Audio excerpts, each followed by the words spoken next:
ओफो नैना बेटा, ये सब क्या है? तूने फिर से रोटी के साथ अचार और चटनी बना दी। फ्रिज में सब्जियां रखी हैं, वो क्यों नहीं बनाई? माँ आप जो बनाए खा लो ना। आपको पता है सब्जी बनाने में कितना टाइम लगता है। पहले उसको धो, छीलो, काटो और फिर बनाओ। इतनी देर कौन गैस के पास खड़ा रहेगा? ना बाबा ना, मेरे बस की तो नहीं है। अरे कल को ससुराल जाएगी तो वहां भी क्या ऐसे ही आलस दिखाएगी? उन लोगों को भी बिना सब्जी की ही रोटी खिलाएगी। आप हर बार ससुराल वालों को बीच में क्यों ले आती हो? और इसीलिए तो आपसे कहती हूँ मेरे लिए कोई बड़ा ससुराल ढूंढना जहाँ नौकर चाकर हो, ताकि मुझे ना ये सब ना करना पड़े। ऐसे ही कुछ समय बीत जाता है और नैना के लिए एक बड़े घर का रिश्ता आता है और कुछ समय बाद नैना ब्याह कर अपने ससुराल चली जाती है। शादी के अगले दिन उसकी पहली रसोई की रस्म होती है। वो रसोई में जाती है तो वहां का गैस चूल्हा देखकर हैरान रह जाती है। हे राम, इतना बड़ा गैस चूल्हा! खैर मुझे क्या, अच्छा ही है, ऐसे जल्दी खाना बन जाएगा। फिर वो तरह तरह के पकवान बनाती है। पूरी, कचौरी, आलू की सब्जी, हलवा, रायता सब बनकर तैयार हो गया। अब देखना कैसे ये लोग मेरे हाथ का खाना खाएंगे तो खुश हो जाएंगे। वो मन ही मन ये सब सोच रही होती है कि तभी नैना की ननद डिम्पल और जेठानी अनीता वहां आती है। अरे वाह, खुशबू तो बड़ी अच्छी आ रही है। लेकिन ये क्या, ये तो आधा ही खाना बना है। नहीं दीदी, मैंने तो आलू पूरी, हलवा, रायता सब बनाया है। तुम नई नई हो ना, इसीलिए शायद तुम्हें अभी यहाँ के रूल्स पता नहीं। यहाँ खाने में एक नहीं बल्कि 10-10 सब्जियां बनती हैं एक वक्त पर। क्या? इसका मतलब इसीलिए वो इतना बड़ा गैस चूल्हा रखा हुआ है? हाँ और क्या। तुम तो ऐसे हैरान हो रही हो जैसे मैंने तुम्हें 10 नहीं बल्कि 100 सब्जियां बनाने के लिए बोल दिया हो। वो क्या है ना, यहाँ हर किसी को अलग अलग सब्जी पसंद है। अब 1-2 सब्जियां ही बनेंगी तो कुछ लोग तो भूखे ही रह जाएंगे, इसलिए 10 तरह की सब्जियां बनती हैं। अगर किसी को ये ना खाना हो तो वो खा ले, वो न खाना हो तो कुछ और खा ले। हाँ छोटी भाभी, और आज आप इस घर की परंपरा को आगे बढ़ाओ और फिर हम सबको खाने की टेबल पर बुला लेते हैं। बेचारी नैना की तो ये बात सुनते ही होश उड़ जाते हैं। चल बेटा नैना, हो जा शुरू। अब बन जा तू झांसी की रानी और बना डाल 10 सब्जियां। इतनी सब्जियां तो मेरी शादी में भी नहीं बनी थी जितनी ये लोग मुझसे एक वक्त में ही बनवा लेंगे। कुछ समय बाद वो सबके लिए खाना परोसती है तो उसके हाथों का खाना खाकर सब उसकी खूब तारीफ करते हैं। वाह, क्या कमाल का स्वाद है इन सब्जियों में। सचमुच छोटी बहू, तुम्हारे हाथों में तो जादू है। अब से तुम ही रसोई में 10 तरह की सब्जियां बनाओगी। अब तेरा क्या होगा नैना, बड़ी ऐश मार ली तूने माँ के घर में। अब अच्छे से शामत आई है तेरी। ऐसे कुछ दिन बाद बरसात का मौसम शुरू हो जाता है। बाहर का सुहाना मौसम देखकर नैना सोचती है, अरे वाह, आज तो गर्मा गर्म पकौड़े खाने वाला मौसम हो रहा है। ऐसा करती हूँ, सबको गर्मा गर्म पकौड़े बनाकर खिला देती हूँ। तेल में तले होने के कारण वो भारी होते, जिससे सबका पेट भर जाएगा। और साथ में थोड़ी कचौड़ी भी तल देती हूँ। आज शाम का डिनर यही हो जाएगा और मुझे इतनी सारी सब्जियां बनाने से छुट्टी मिल जाएगी। नैना जल्दी से रसोई में जाती है और पकौड़े बनाकर ले आती है। अरे भाभी, ये क्या बना दिया आपने? हमें नहीं खाना ये सब। हमें तो आलू की सब्जी, पनीर भुर्जी, फ्राई भिंडी ये खाना है। और मेरे लिए कद्दू की सब्जी, खट्टी मीठी वाली, और बैंगन का भरता। और मेरे लिए तुम बीन्स की सब्जी, फ्राई गोभी बना देना। और साथ में अरबी की सब्जी, कमल ककड़ी की सब्जी, और हाँ, करेले भी बना लेना।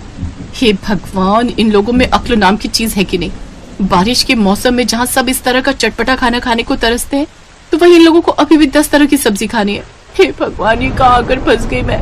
बेचारी नैना रसोई में जाकर 10 तरह की सब्जियां बनाने में जुट जाती है।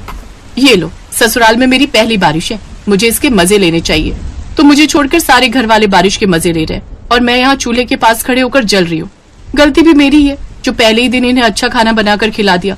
पहले पता होता तो लाल मिर्च का सारा डब्बा उड़ेल कर बना देती इनके लिए, फिर कभी नहीं बोलते मुझे सब्जी बनाने के लिए।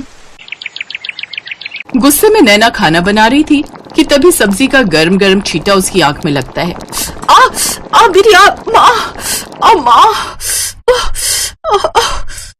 धीरे धीरे उसकी आंख लाल होने लगती है। फिर रात को जब वो सोती है तो जलन के मारे उसे और तकलीफ होती है, जिस कारण वो ठीक से सो भी नहीं पाती। मेरी आंख। अरे नैना, ये तुम्हारी आंख में लालपन तो बढ़ते जा रहा है। मैं आई ड्रॉप डाल देता हूँ, उससे तुम्हें आराम मिलेगा। रौनक नैना की आंखों में आई ड्रॉप डाल देता है, जिससे वो चैन की नींद सो जाती है। लेकिन धीरे धीरे उसकी आंखों में जलन और दर्द बढ़ता जाता है। फिर ऐसे ही कुछ समय बीत जाता है। एक रोज अलग अलग तरह की 10 सब्जियां बनाकर तुम्हें परेशान हो जाती हूँ। घर में सब्जी भी नहीं है और बाहर बारिश भी तेज हो रही है। एक काम करती हूँ, आज आलू की अलग अलग तरह की 10 सब्जियां बना देती हूँ। वो आलू की अलग अलग तरह की सब्जियां जैसे दम आलू, आलू के गुटके, आलू की रसेदार सब्जी जैसी चीजें बनाकर तैयार कर लेती है, जिसे देख उसके ससुराल वाले नाक सिकोड़ते हुए कहते हैं, ये क्या बना डाला, आलू की सब्जी, वो भी 10 तरीके से। मुझे ये नहीं खाना, मेरे लिए कुछ और बना कर ले आओ।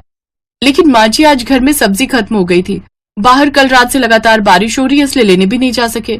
अच्छा ठीक है, लेकिन कल से जो भी हो हमें 10 तरह की सब्जियां ही खाने में चाहिए, वो भी अलग अलग तरह की, समझी?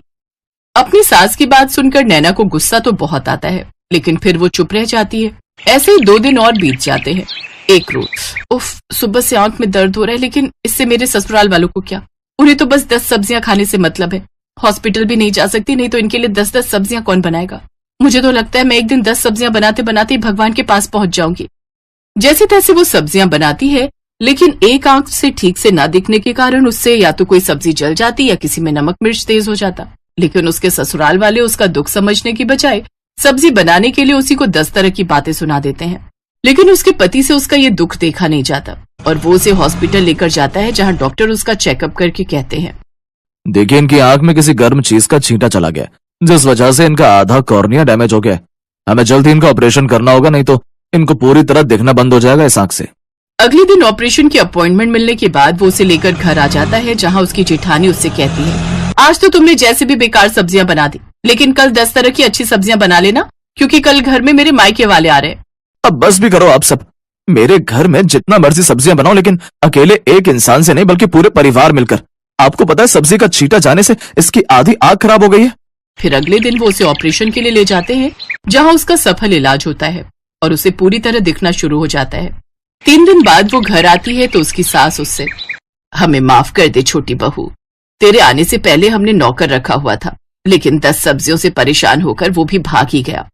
फिर हम सब मिलकर ही सब्जियां बनाने लगे, लेकिन तेरे आने के बाद हमने सब तेरे ऊपर ही छोड़ दिया, जिस कारण तेरी ये हालत।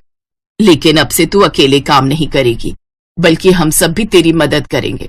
और हाँ, अब से इस घर में 10 नहीं बल्कि 2 ही तरह की सब्जियां बनेंगी और वो सबको खानी पड़ेंगी। अपनी सास के मुंह से ये बात सुनकर नैना बहुत खुश हुई और अब वो खुशी खुशी अपने ससुराल वालों के साथ रहने लगी।